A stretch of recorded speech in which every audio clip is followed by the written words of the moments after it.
¿Qué tal, amigos? Buenas noches.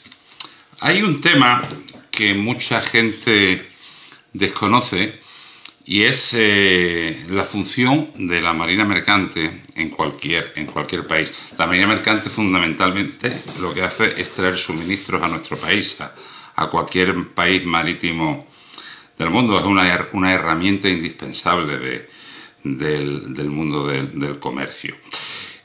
Cuando termina la Guerra Civil Española, se da la circunstancia de que la marina mercante española estaba prácticamente deshecha. Los barcos habían carecido de mantenimiento durante el conflicto, lógicamente habían sido utilizados durante la guerra de forma continua, sin hacerles varadas y operaciones de mantenimiento. Y además, gran parte de la marina mercante española había sido destruida por los bombardeos, sobre todo por los bombardeos aéreos. Por ejemplo, en el puerto de Barcelona se produjeron una serie de devastadores bombardeos que dejaron al puerto al final de la guerra, en el año, si no recuerdo mal, en febrero o marzo de 1939, llevado a cabo por la aviación legionaria italiana, que dejaron el puerto de Barcelona lleno de buques mercantes.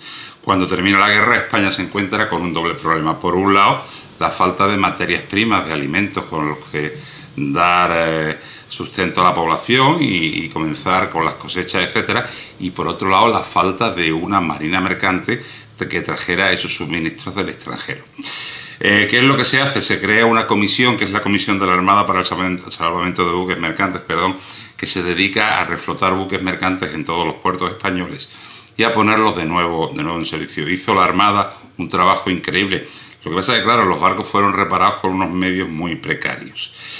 Y así, en esa circunstancia, estos barcos se hicieron a la mar para ir a América, sobre todo a América del Sur, a traer trigo, a traer cebada, a traer maíz, a traer cereales, a traer leche, a traer materias primas a un país devastado por la guerra.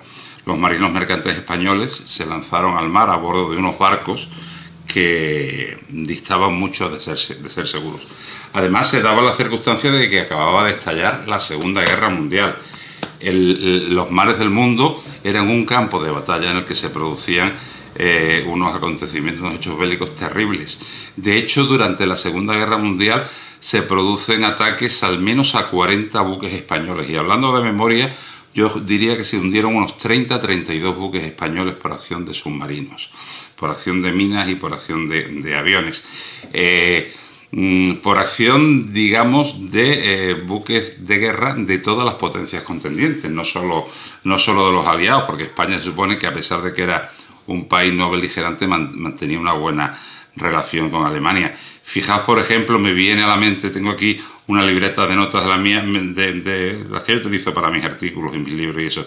El caso del Monte Gorbea, 19 de septiembre de 1942, un barco de la naviera Aznar que volvía de América del Sur hacia Bilbao y que fue atacado por un submarino alemán que mató a 53 personas, a 53 españoles.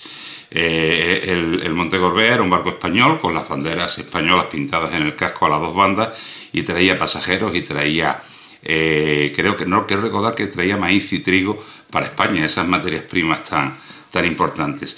Y como el Monte Gorbea, muchos, el Badalona, hundido hoy al sur de Motril con 3 muertos por un submarino alemán de una forma absurda también. Pesqueritos pequeños, pues un montón, algunos de ellos con la pérdida de toda la tripulación. Si algo tienen en común estos 30 y tantos barcos que fueron hundidos durante la Segunda Guerra Mundial, barcos españoles, es que hubo una cantidad de muertos espantosa. De muertos que eran marinos españoles, marinos civiles, marinos mercantes y marinos de la pesca, y también algunos pasajeros.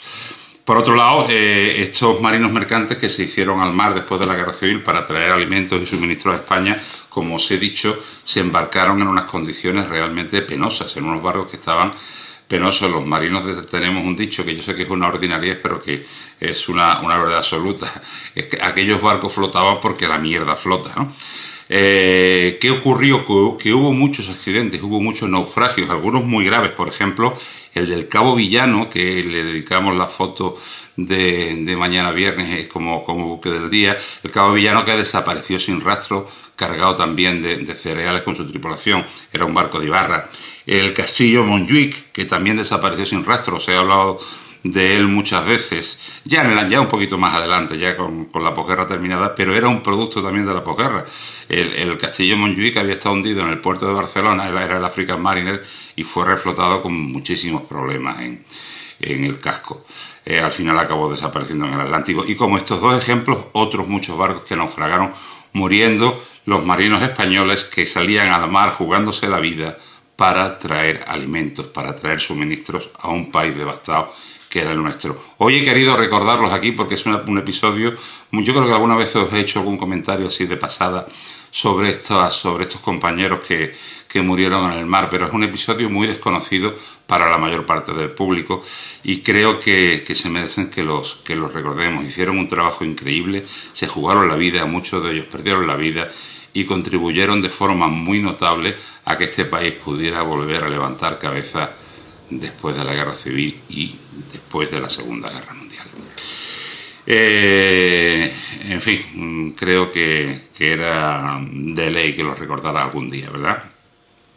Nada más, este fin de semana os contaré más cosas. Un fuerte abrazo marinero, amigos.